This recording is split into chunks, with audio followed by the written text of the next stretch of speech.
So hi and welcome back to another Tech Tuesday.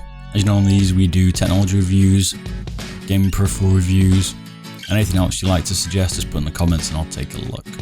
So the format of these tech reviews is we go over the unboxing, we take a look at the specification, and then I do some pros and cons with some game footage at the end showing you what it performs like. So today we're taking a look at the Razer Lancehead Tournament Edition. This is the wired version. It's been released about 3 weeks now, and I've been getting to grips with it and seeing what it was like.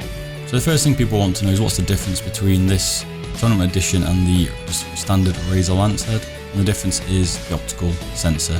The standard one has a laser sensor, this one has the optical sensor.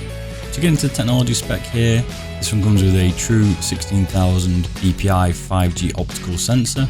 It's up to 450 inches per second, 50G acceleration. It's got on-the-fly sensitivity adjustment through the Synapsys Razer software. It comes with the Razer mechanical mouse switches. It's got a gaming-grade tactile scroll wheel, ambidextrous design with enhanced rubber side grips. It comes along with Razer's Chroma RGB 16.8 million customizable color options.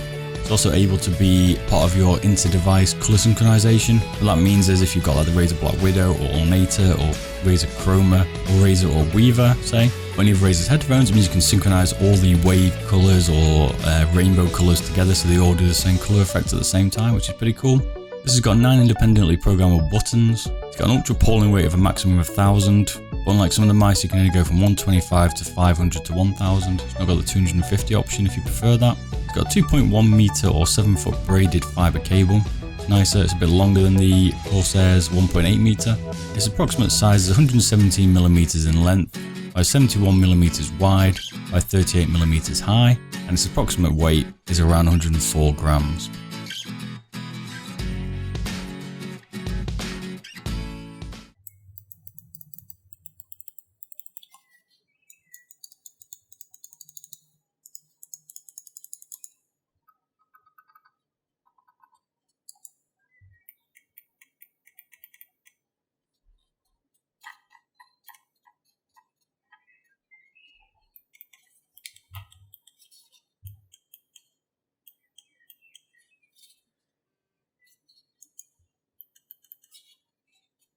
So getting into some of the cons here and then into some of the pros. It's a little bit tricky on this one because I quite like this Lancehead. So I was trying to really struggle to try and work out what I didn't like about it. So one of the first things that came to mind was that the mouse buttons themselves, the left and right particularly, are quite light to press. I did find sometimes I might press them. Unlike the Mamba, you can't adjust the, activation weight.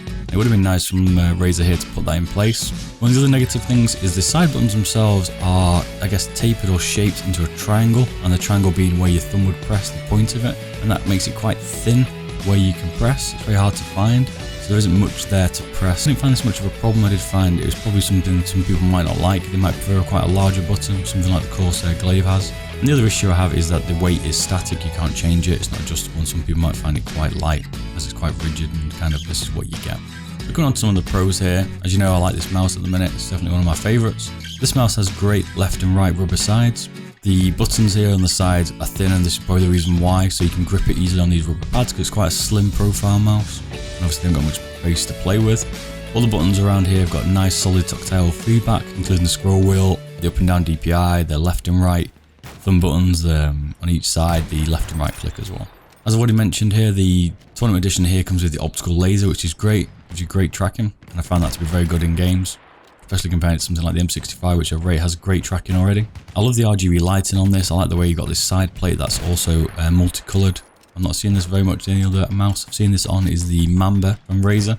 Really nice effect, and the lighting on this looks pretty good. Most gaming mice at the moment seem to be a bit dull. This one's got great lighting. I like the 2 adjustable DPI buttons at the top. This allows for forward and backwards on your DPI profile. So if say you're in a vehicle or a tank or something and you want faster turret movement, you can set the DPI quickly. This also means as soon as you jump out, you can quickly change back to the lower DPI if you want to do sniping, say for instance, at the fly.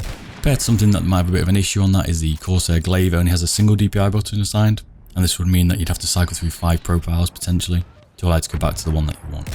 Another good thing about this mouse, although not really useful to make someone right-handed, is it's ambidextrous, so someone that's left-handed would find this useful. It's got exactly the same stance on the left-hand side like the Razer Ouroboros had. It's got a nice scroll wheel. It's become kind of one of my things that I check I'm a bit funny with. I know if you watch my Logitech G502 review, you'll see that I don't like the scroll wheel on that, although it's adjustable between fast scroll with no clicks or a clicky version. It feels really cheap on that. On this Razer Lancehead, it feels great. It's got nice little clicks, precise, something you can use to when you buy a Razer mouse. It has that nice refined scroll wheel. This one's definitely got that. It's got decent sized feet, a larger one on the rear, and it glides across my Razer Firefly hard mat here really well.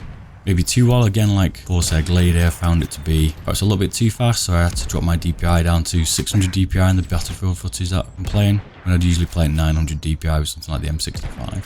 Even at 600 DPI, I found it still to be a little bit twitchy, so I tried 650. I put in a bit more time with it, but that could be also down to the weight. As you can see, I can pick the mouse up now and again sometimes as well.